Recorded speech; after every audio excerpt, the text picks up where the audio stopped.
Selamat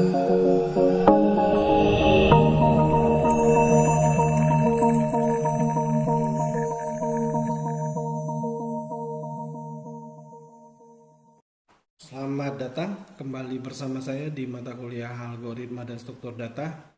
Pada pertemuan ke-8 ini saya akan membahas mengenai nested loop. Kalau pada pertemuan yang ke-7 saya membahas mengenai perulangan, tetapi perulangan biasa ya, tidak bersarang. Nah, di sini sama ya. Di perulangan ada perulangan bersarang. Pada saat kondisi if ada juga if bersarang. Ya, perulangan juga ada. Ya, jadi looping di dalam looping ya, atau nested loop. Nah, bentuknya ya kira-kira seperti ini ya.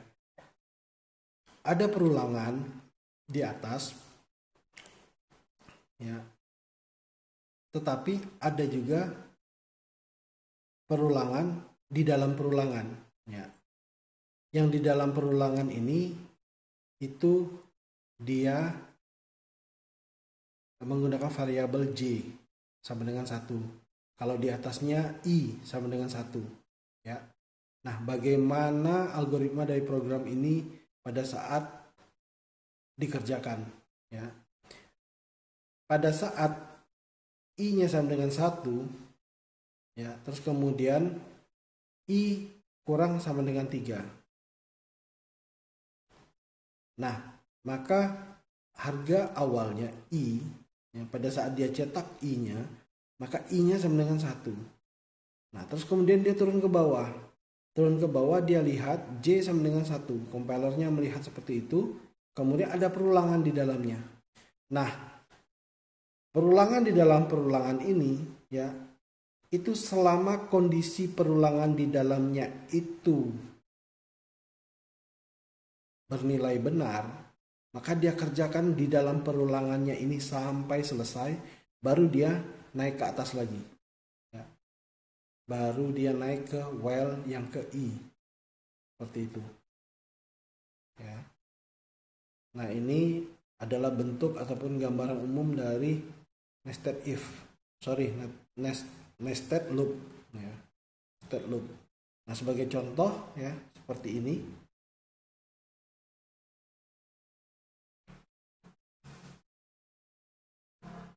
Ini adalah perulangan bersarang ya.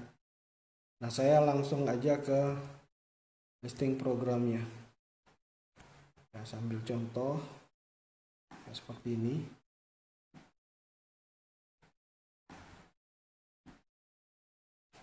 Ada perulangan ya, I sama dengan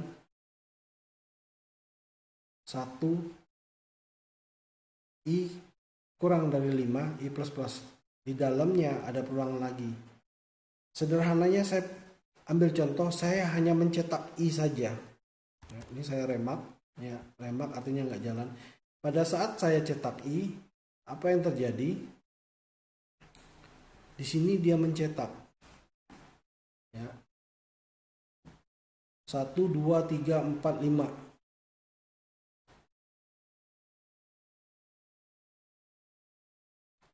Nah, kalau saya hanya mencetak J-nya saja, I-nya nggak dicetak,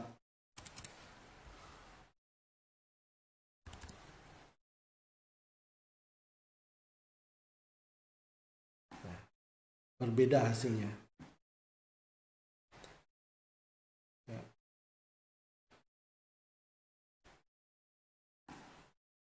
Ya, kalau tadi ya hasilnya itu seperti ini. Jadi kalau saya cetak I-nya, hasilnya seperti ini.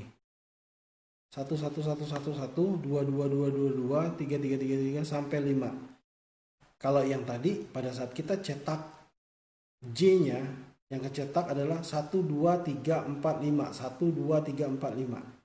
Nah, tapi kalau saya cetak dua-duanya,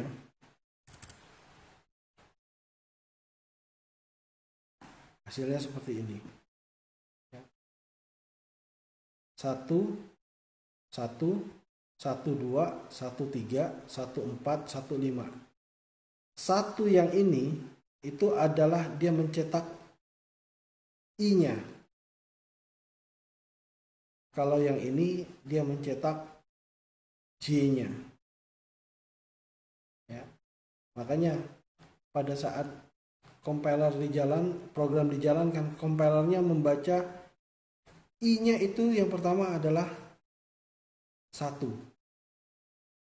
Kemudian dia cetak J-nya 1, 2, 3, 4, 5. Nah, artinya bahwa dia mengerjakan perulangan ini sampai habis. Setelah selesai dia kerjakan, kondisinya bernilai salah, dia naik lagi ke atas. Berarti kondisi for yang untuk I-nya itu menjadi 2. Karena I sebenarnya I plus 1. Tadi yang pertamanya 1, sekarang jadi 2 di bawahnya, di sini. Ya. Pada saat I-nya 2, dia kerjakan J-nya lagi. Dia kerjakan J-nya lagi itu sampai kondisinya bernilai salah. Berarti I-nya itu 2, J-nya 1. I-nya 2, J-nya 2. Ya, karena kenapa? Dia kerjakan di dalam looping yang ada di dalam dulu, dia kerjakan sampai selesai. Ya, kalau nilainya salah, maka dia akan balik ke looping yang ada di atasnya. Seperti itu. Makanya hasilnya sampai pada 5, ya, I-nya 5, J-nya 5. Ya, silakan Anda pahamin pelan-pelan ya. Sebenarnya kalau menjelaskan di menggunakan online agak sulit ya. Kalau kita langsung kerjain praktek, pada saat saya menerangkan di kelas itu lebih gampang ya. Tapi karena kondisi ya, coba Anda silakan putar-putar aja program ini ya. Mau cetak I-nya dulu atau J-nya dulu atau sebaliknya atau dua-duanya dicetak. Kenapa bisa hasilnya seperti itu? Ya, intinya bahwa perulangan di dalam perulangan yang di dalamnya yang dikerjakan terlebih dahulu sampai selesai, baru dia naik ke perulangan yang ada di atasnya. Seperti itu. Itu adalah perulangan bersarang ya. Seperti itu.